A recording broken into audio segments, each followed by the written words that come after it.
Hey guys, this is Brian, and I want to share some exciting news with you guys. This summer 2020, my family was finally able to find and purchase a mold-free house.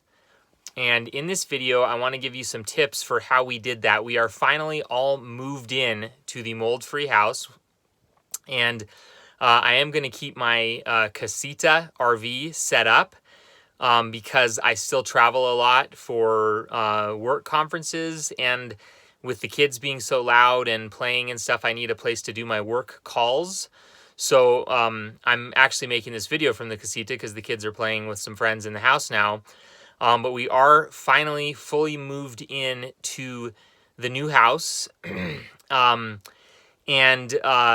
definitely not giving up my RVs because we do a lot of traveling and we still really enjoy camping in pristine places.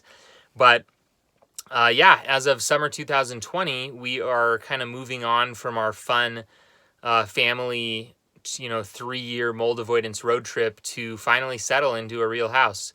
I'm going to give you a few tips on how we did it. And we did try a couple of houses early on. We tried an apartment and 2 rental houses, and we ended up not being able to stay in those because they ended up being too moldy, and it was too early in our mold avoidance journey. So the first tip is to not try to purchase a house too soon.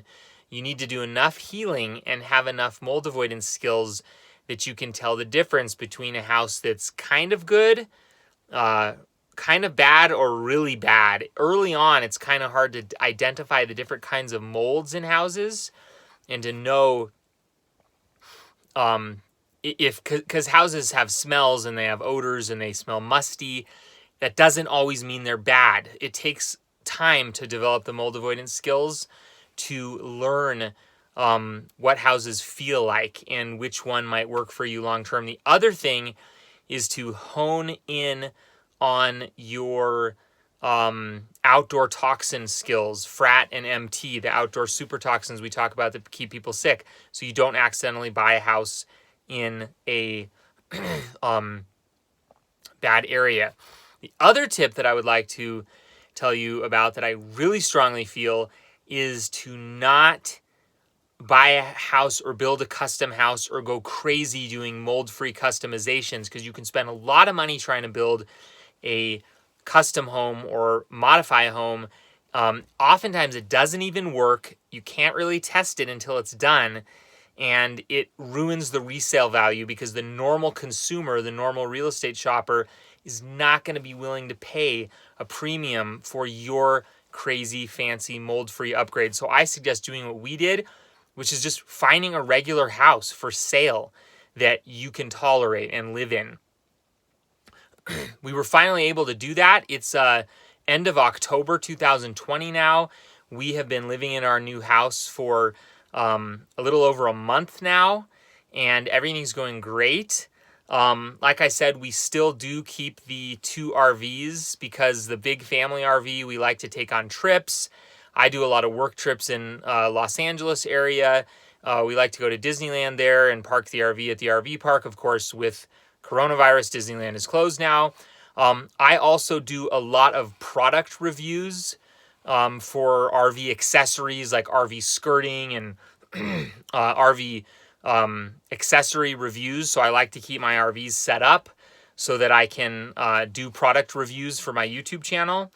And of course, again, I like to kind of hang out in the smaller casita travel trailer for an hour or 2 a day, making work calls and, just sort of getting away from the kids.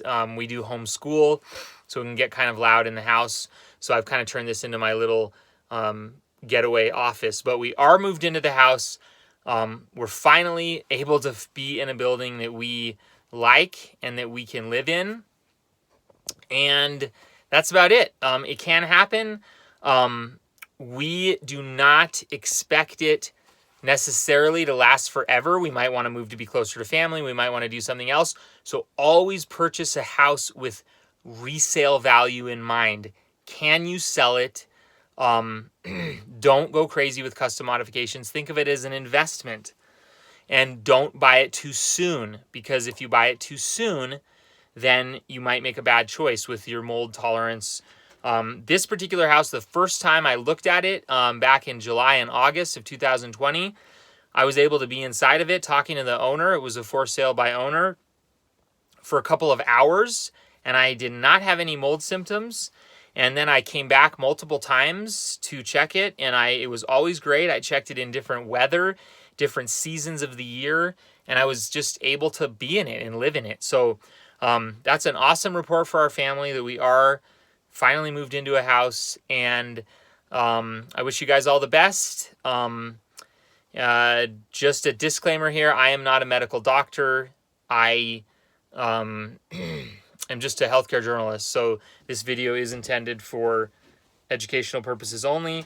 And again, I want to reiterate that it did take us 3 years of pretty hardcore mold avoidance, learning mold avoidance skills, traveling in an RV, going to many campgrounds before we were able to find the right house for our family and get settled in. Thanks for watching.